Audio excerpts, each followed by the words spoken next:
Bonjour mes amis, cette vidéo est importante car je vais essayer de confronter le syllabus avec ce que dit le Concile Vatican II et nous allons voir ainsi s'il y a une opposition. Nous allons commencer car c'est une œuvre importante. Le syllabus de Pie IX, édité le 8 décembre 1864, annonce que les propositions suivantes sont entachées d'indifférentisme. Je vais lire la position condamnée, cette proposition condamnée étant celle dont l'abbé Laffitte et les sédévacantistes nous accusent et accusent le Concile Vatican II. Je vais la lire.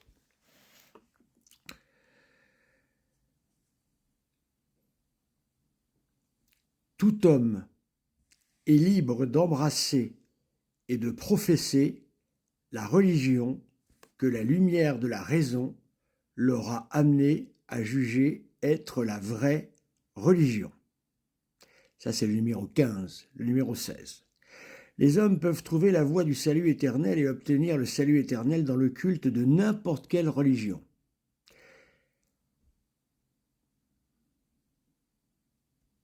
Voilà, nous allons garder ces deux propositions en tête et nous allons voir ce que dit le Concile Vatican II.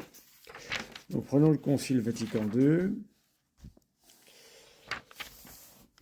dans sa session du 7 décembre 1965, Dignatis Humanae. Numéro 1. Voilà ce que dit le numéro 1. Et nous allons voir si les propositions condamnées par Pie IX y sont présentes. C'est pourquoi tout d'abord le Saint Concile professe que Dieu a lui-même fait connaître au genre humain la voie par laquelle les hommes, en le servant, peuvent obtenir le salut et le bonheur dans le Christ. Pas de problème ici, c'est Dieu qui guide les peuples et qui guide les personnes vers la vérité.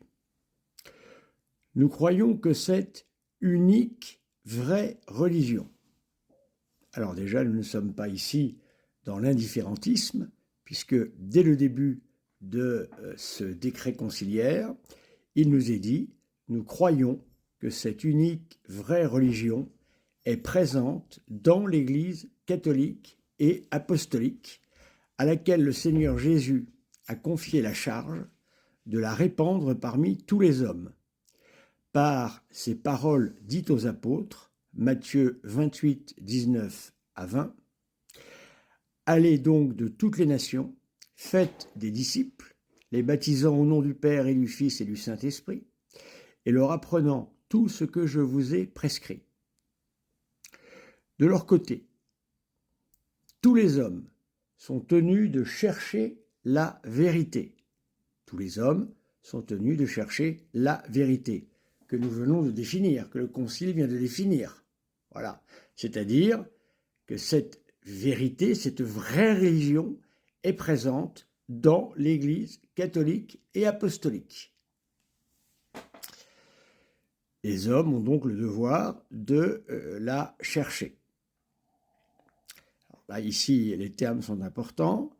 De leur côté, tous les hommes sont tenus de chercher la vérité, surtout en ce qui concerne Dieu et son Église. Deuxième rappel, que c'est Dieu et son Église qui est la vérité. Et une fois qu'ils la connaissent, de l'embrasser et de la sauvegarder.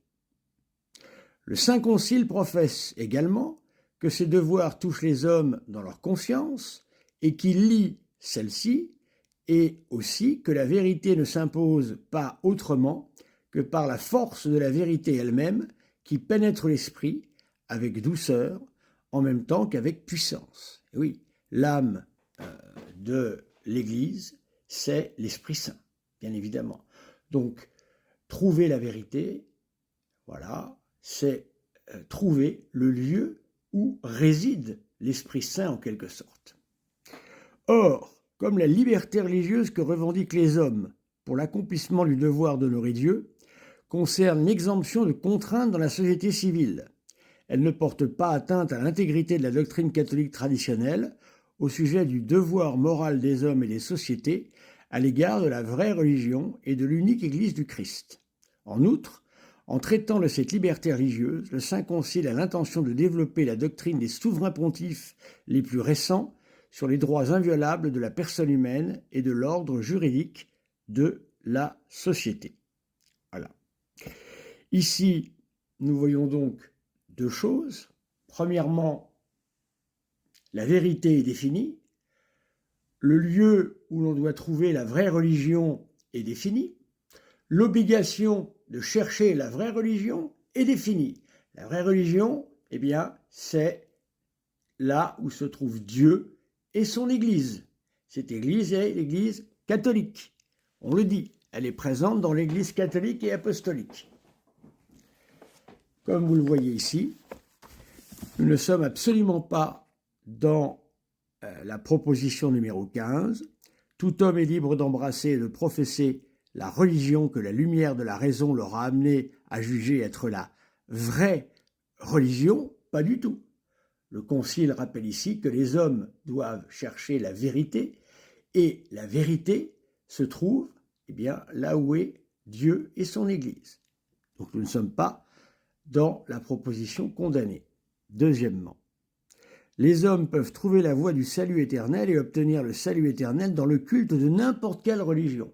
En aucun cas, dans cette introduction qui va ensuite, bien évidemment, la suite ne peut pas contredire cette introduction, ce chapeau introductif, mais nous pourrons le voir, bien sûr. Eh bien, en aucun cas et en aucune façon, l'Église ne dit autre chose. L'Église continue, bien sûr, à travers le Concile Vatican II, qu'il faut lire, voilà, sans difficulté. Nous voyons bien que nous n'avons pas besoin de tordre le texte. Nous avons bien compris qu'en fait, l'Église catholique, ici, dans le Concile Vatican II, pose un point précis en disant, en parlant d'un droit civil. Voilà, un droit civil.